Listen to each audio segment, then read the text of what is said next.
বাংলাদেশের সর্বস্তরের মানুষ বাংলাদেশ জামায়াত ইসলামীকে গ্রহণ করার জন্য মানসিকভাবে প্রস্তুত নিয়ে আছেন। মানুষের তৎপরতা যত বৃদ্ধি পায়, শয়তানের তৎপরতাও তত বৃদ্ধি পাবে। এই শয়তানের তৎপরতা যেমন আসবে ডান দিক থেকে, তেমনি আসবে বাম দিক থেকে, যেমন আসবে সামনের দিক থেকে, তেমনি আসবে পিছন দিক থেকে। চতুর্মুখী সমস্যা থাকবে।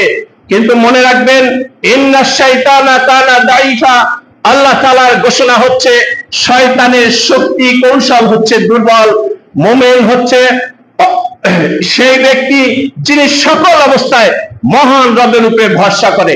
এজন্য সৈয়দ আবুল আলা মওদুদী একটি কথা বলেছিলেন, মিথ্যার প্রাবল্য দেখে তোমরা ঘাবড়ে যাবে না।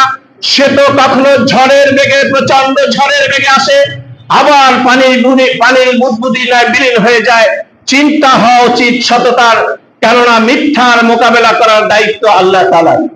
সেজন্য মহান রবের উপরে ভরসা করে একমাত্র আল্লাহ সন্তুষ্টি অর্জনের জন্য চেষ্টা করে, লাইসা লিল ইনসানি ইল্লা মা সাআ, আল্লাহ তাআলা মুমিনের চেষ্টাকে কখনো নিষ্ফল করেন না।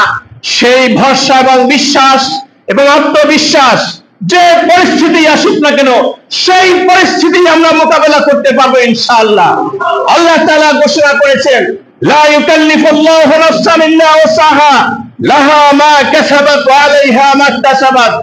সেজন্য আল্লাহ, ওয়ালা তাহমিল আলাইনা ইসরান কামা হামালতাহু আলাল্লাযিনা মিন ক্বাবলিনা রব্বানা ওয়ালা তুহাম্মিলনা মা লা তাকাতা লানা বিহি ওয়াফু আন্না ওয়াগফির লানা ওয়ারহামনা আনতা মাওলানা ফানসুরনা আলাল কওমিল কাফিরিন। আমরা বিশ্বাস করি আল্লাহ তাআলা আমাদের যে হাজার দুর্বলতার মাঝেও যে যোগ্যতা দিয়েছেন, যে প্রতিভা দিয়েছেন, যে দক্ষতা দিয়েছেন, যে অভিজ্ঞতা দিয়েছেন, যে বুদ্ধিমত্তা দিয়েছেন, যে প্রজ্ঞা দিয়েছেন, সেইগুলো দিয়ে আল্লাহর উপরে ভরসা রেখে যে কোনো পরিবেশ পরিস্থিতির মোকাবেলা আমরা করতে পারবো ইনশাআল্লাহ। ইজা আসাবাতুম মিন মুসিবাতিন ইল্লা বিইজনিল্লাহ, যদি কোনো বিপদ মুসিবত আসে সেটা একমাত্র আল্লাহ তাআলার ফয়সালা সিদ্ধান্ত অনুযায়ী আসবে। আর মাইয়ুরিদুল্লাহু খায়রা ইউসিবু বিহি, বুখারীর হাদিস হচ্ছে, বান্দাকে আল্লাহ তাআলা যত বেশি কল্যাণ কামনা করেন, বেশি পছন্দ করেন, সেই বান্দাকে আল্লাহ তাআলা বেশি বিপদ মুসিবত পরীক্ষার সম্মুখীন করেন। সুতরাং যে আল্লাহ তাআলার জন্য আমরা বলছি আল হুব্বু ফিল্লাহি ওয়াল বুগযু ফিল্লাহ ওয়া তাআলিল্লাহি ওয়া মানালিল্লাহ, যে আল্লাহ তাআলার জন্য ঘোষণা করেছি, ইন্নাস সালাতি ওয়া নুসুকি ওয়া মাহইয়ায়া ওয়া মামাতি লিল্লাহি রাব্বিল আলামিন লা শারীকা লাহু ওয়া বিযালিকা উমিরতু আনা ওয়ালাল মুসলিমিন।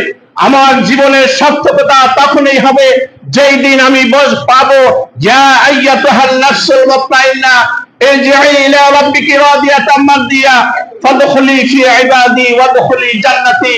আমরা সেই জান্নাতে যেতে পাওয়া, জান্নাতে যাওয়ার যোগ্যতা অর্জন করতে পারলে আমরা সফল, না হয়তো আমরা সফল হতে পারবো না। পাশাপাশি কবি মতিউর রহমান মল্লিকের একটি কথা স্মরণ করে দিয়ে আমি শেষ করতে চাই। কবি মতিউর রহমান মল্লিক বলছিলেন, বাংলাদেশের সর্বস্তরে যদি ইসলাম বিজয়ী হয় আর আমি রফিক যদি ইসলামের আলোকে চলে জান্নাতের উপযোগী না হতে পারি, বাংলাদেশের এই ইসলাম প্রতিষ্ঠা আমার জন্য কল্যাণকর হবে না।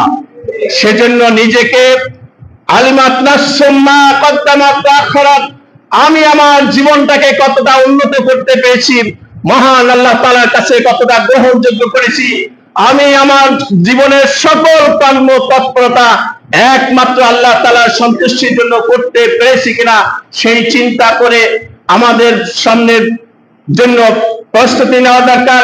সেই ক্ষেত্রে আমরা আল্লাহ তাআলার কাছে বলবো, রব্বানা যালামনা আনফুসানা ওয়া ইল্লাম তাগফির লানা ওয়া তারহামনা লানাকুনান্না মিনাল খাসিরিন।